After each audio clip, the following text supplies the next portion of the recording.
जैसे यहां पर मैं लिखता हूं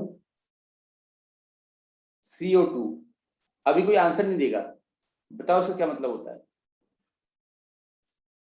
बताइए। Carbon dioxide. Carbon dioxide. Carbon dioxide, ठीक है, वेरी गुड।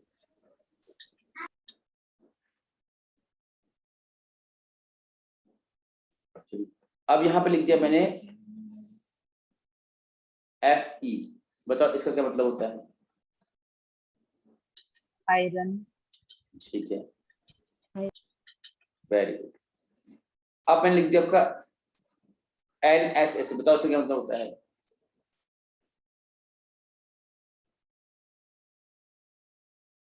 बताओ, ठीक है, ऐसे ही, नेशनल सोशल सर्विस। हाँ बिल्कुल, राष्ट्रीय सेवा जो भी बोलते हैं, संगठन बोलते हैं इसको हम, ठीक है। ऐसे ही बहुत सारे कोड वर्ड्स होते हैं जो हम यूज कर रहे होते हैं। तो कोड वर्ड हमको तभी याद रहेंगे जब हमने उन कोड वर्ड्स को पढ़ा होगा। मेरी बात समझ आपको आ रही है। कई बार आप क्या करते हैं, बहुत सारे कहते हैं कि निमोनिक्स याद कर लेते हैं, एब्रिविएशंस याद कर लेते हैं, जिसके बेसिस में आपको कंटेंट बहुत लंबा याद रह जाता है। आप बहुत सारे हिस्ट्री में शॉर्टकट्स देखते होंगे, आप कई सारे ज्योग्राफी में शॉर्टकट्स देखते होंगे, है ना। कई बार हम साइकोलॉजी में शॉर्टकट बनाते हैं, जैसे आपका ये एक पढ़ाया जाएगा आपको भी, RED करके एक शॉर्टकट रहता है हमारा, जब वो पढ़ाते हैं हम, इंडक्टिव मेथड है ना। तो D फॉर डिडक्टिव मेथड होता है, E फॉर एग्जाम्पल्स होता है, R फॉर रूल होता है। Rule to example means deductive method बन गया आपका ये सब क्या है आपका, ये कोड लैंग्वेजेस हैं। तो किसी भाषा के प्रभाव से अगर कोई चीज आपको याद रहती है, वही आपकी क्या है, सेमेंटिक मेमोरी। चाहे वो हनुमान चालीसा हो, भाषा का प्रभाव है वहां पर, तो आपको याद है, चाहे कोड वर्ड्स हो, ठीक है। इस तरीके से मतलब आप किसी भी घटनाक्रम को, किसी भी कंटेंट को याद करने के लिए अपनी एक लैंग्वेज बना लेते हैं, या कोई एक लैंग्वेज बनी हुई है, उसके थ्रू आप किसी घटनाक्रम को इजीली समझ लेते हैं, ठीक है। ये सब कुछ चले आगे को।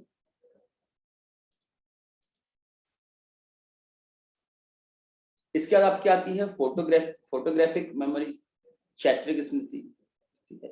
देखिए, जो भी इंग्लिश वाले, हिंदी वाले हैं, जो हिंदी मीडियम में नोट्स बनाते हैं, उनको मैंने इससे पहले भी कई बार कहा है, अभी फिर कह रहा हूँ कि आपसे मेरा निवेदन है कि आप इंग्लिश में जरूर लिखा करें, ठीक है। तो फोटोग्राफिक मेमोरी क्या है, बताइए।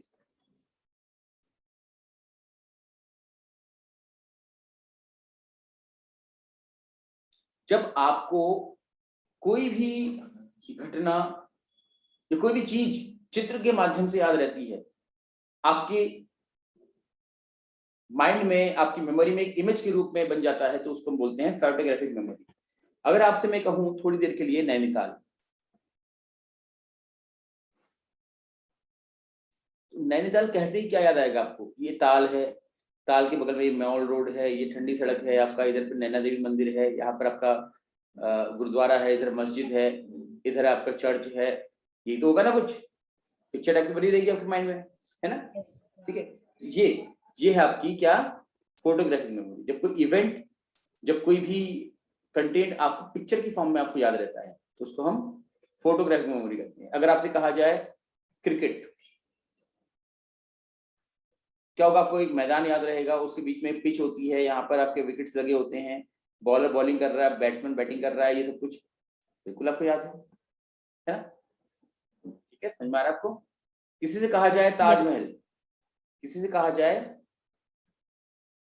ताजमहल, जो ताज, अब देखो बड़ी इंपॉर्टेंट बात है समझने की, जो ताजमहल देखा नहीं है जिसने, उसको सिर्फ वो ताजमहल याद रहेगा जो ताजमहल उसने पिक्चर्स में देखा है, ये सुन लो।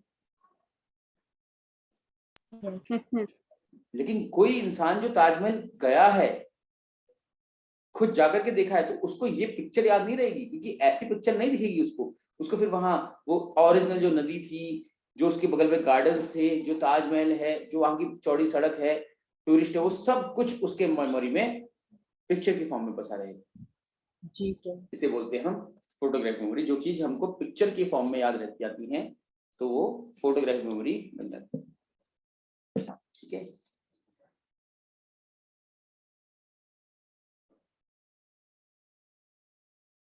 इसके बाद आते हैं हम पैरानॉर्मल मेमोरी की। सॉरी, पैरानॉर्मल यहाँ पे लिखा नहीं है, बट आप लोग लिख लीजिएगा अलग से, इंपॉर्टेंट है, पैरानॉर्मल,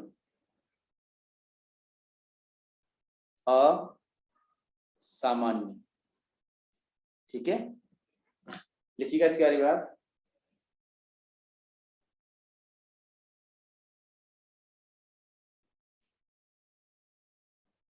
इसे हम रेनकार्नेशन भी कहते हैं, यानी कि स्पेलिंग लिख लीजिएगा, REIN, पुनर्जन्म मतलब हिंदी में, CARNATION, ठीक है, पुनर्जन्म।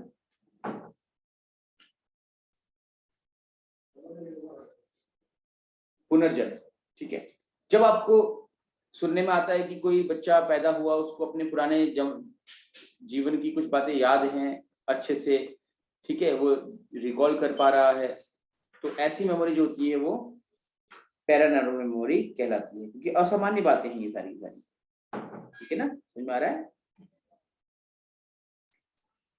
और कुछ विद्वानों का ये मानना है, मनोवैज्ञानिक का मानना है कि ये एक ऐसी मेमोरी भी होती है, जैसे कभी होता है ना कि आपकी बचपन की कोई इच्छा थी, वो दब गई बिल्कुल एकदम, आप पूरी कर ही नहीं पाए, फिर उसके बाद जब आप बहुत बड़े हो गए, आप पैसा कमाया आपने खूब, अब वो इच्छा आपको याद तो है नहीं कि बचपन में आपके अंदर वो इच्छा थी, है ना, लेकिन वो कहीं ना कहीं दबी हुई इच्छा थी, तो अब निकल कर बाहर को आ रही है, और आपको ऐसा लग रहा है कि हाँ कभी मैं ऐसी चीज, जैसे आपने माना कि 40 साल के आप हो गए, बहुत पैसा कमा चुके हैं, 4 या 5 साल की एज में आपने एक कार देखी थी बहुत बड़ी मर्सिडीज टाइप की, आपका मन था उसमें घूमने का, लेकिन क्योंकि पैसा नहीं था तो आप नहीं घूम पाए, लेकिन अब 40 साल बाद आपको याद नहीं है कि 3 साल या 4 साल की उम्र में मैंने ऐसे देखा था, अब 40 साल बाद जब आप मर्सिडीज ले रहे होते तो आपको ऐसा लगता है कि यार कि कहीं कहीं कुछ यादें जुड़ी हुई हैं इससे।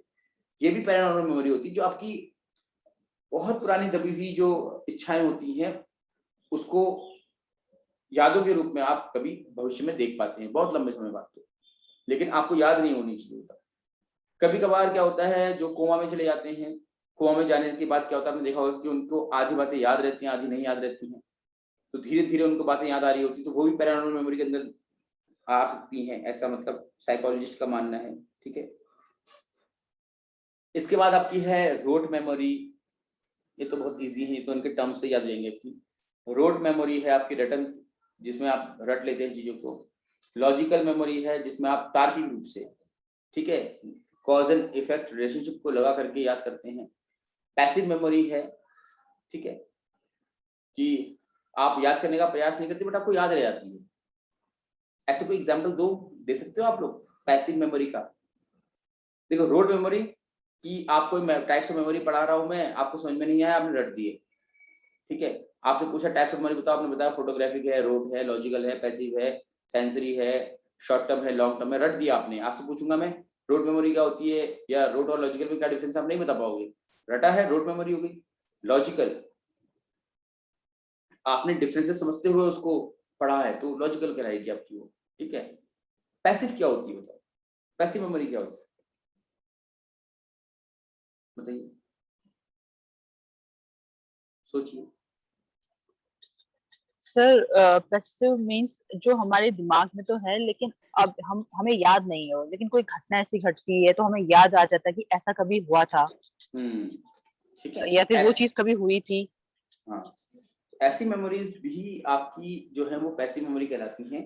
जैसे कि आपने बताया वो भी थोड़ा ठीक है, लेकिन कई बार क्या होता है कुछ चीजें आप याद नहीं करते हैं, आपके सामने कुछ घटनाएं होती हैं उस पर आपने ध्यान नहीं दिया होता है, और लंबे समय बाद जब आपके सामने वैसी कोई घटना हो रही होती है आपको कहीं ना कहीं वो रिकॉल हो रही होती है, ठीक है। तो ये होती है आपकी पैसिव मेमोरी, जिसको आपने बिल्कुल भी याद करने का, रिटेन करने का कोशिश नहीं किया, वो ऑटोमेटिकली रिटेन हो गई आपकी, ऑटोमेटिकली हो गई, इसलिए वो पैसिव मेमोरी। फिर है एक्टिव मेमोरी, सक्रिय, जिसको आप यूज करते आ रहे हैं, जिसका आप उपयोग करते आ रहे हैं ना, उपयोग करते आ रहे हैं, वो आपकी सक्रिय मेमोरी में रहती है। जिसको आपने जिस चीज को आपने याद करने की कोशिश नहीं की बट आपको याद रह गई, तो पैसिव मेमोरी। जिस चीज को आपने याद करने की कोशिश की है तब वो आपको याद है, तो आपकी एक्टिव मेमोरी हो जाती है। ये दोनों में डिफरेंस है। कैरेक्टरिस्टिक्स ऑफ गुड मेमोरी देख लीजिएगा आप। अच्छे स्मृति की क्या विशेषताएं होती हैं? तो quick learning, good retention, recall, recognition, तो वही है जो इसके कंपोनेंट देखिए क्या थे, लर्निंग, रिटेंशन, रिकॉल और रिकॉग्निशन, ये तो थे ना कंपोनेंट्स, याद आ रहा है? कंपोनेंट ऑफ लर्निंग मेमोरी यही तो थे। तो अब अगर लर्निंग है तो कैसी लर्निंग? क्विक लर्निंग, बहुत जल्दी लर्न कर ले बच्चा। अब लर्न जल्दी कैसे करेगा? क्योंकि लर्निंग जब होती है तो आपकी प्रीवियस मेमोरी, सॉरी प्रीवियस जो नॉलेज होती है वो यूज होती है, ठीक है। जब भी आप लर्निंग की बात करते हैं तो कुछ भी आप सीखने जा रहे हैं, आप मैथ्स ही क्यों ना सीख रहे हो, तो मैथ्स में कई सारे कंसेप्ट आपको पुराने लगते हैं, तो अगर आपको याद है तो आप सीख जाओगे, अदरवाइज नहीं सीख पाओगे। आप अगर स्कूटी सीख रहे हैं तो अगर आपने कहीं ना कहीं बाइसाइकिल चलाई है तो आपको स्कूटी इजीली सीखने को मिल जाएगी, ठीक है, आप आसानी से सीख जाएंगे उसको, क्योंकि प्रीवियसली आपका जो एक्सपीरियंस है, जो प्रीवियसली नॉलेज आपकी है, वो आपको हेल्प करती है।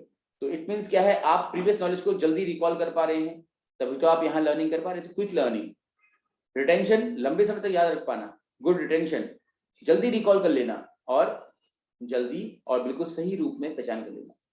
तो ये लगा लीजिए आप, क्विक, गुड, क्विक, आपका हमेशा के लिए ये हो जाएगा। तो कंपोनेंट ऑफ मेमोरी को याद रखिए, उसके आगे गुड गुड गुड लगा लीजिए सबने, तो वो आपकी हो जाती है कैरेक्टरिस्टिक ऑफ गुड मेमोरी, ठीक है। मेमोरी के कंसेप्ट याद रख लीजिए, मेमोरी के कंपोनेंट याद रख लीजिए आप, और गुड मेमोरी है तो गुड लगा दीजिए, बैड मेमोरी तो बैड लगा दीजिए। तो bad learning, bad retention, bad recall और बैड रिकॉग्निशन क्या हो जाएगा? आपका बैड मेमोरी हो जाएगी। और बैड मेमोरी मतलब कि फॉरगेटिंग हो गया। समझ में आ रहा है? ये सुन लो, आगे बढ़ो। मेथड्स ऑफ मेमोराइजेशन को मैं आपसे अभी डिस्कस नहीं करूंगा, कल डिस्कस करूंगा, ठीक है। और फिर फैक्टर इन्फ्लुएंसिंग मेमोरी भी डिस्कस कर लेंगे हम कल, ठीक। तो इसको हम कल करते हैं, अभी थोड़ा समय बचा हुआ है, जो कल आपको टेस्ट भेजा था मैंने, उसको थोड़ा देख लेते हैं, ठीक है ना? कर लें सर? Yes sir. जी सर। सर हाँ, क्वेश्चंस काफी टफ लगे थे सर मुझे, तो मैं सर बिल्कुल, वो कल आज शायद आपने कहा था, किसने कहा था कि पेपर नहीं कर, मतलब टाइम नहीं मिल पाया, आज शाम को करेंगे करके, तब मैं इसलिए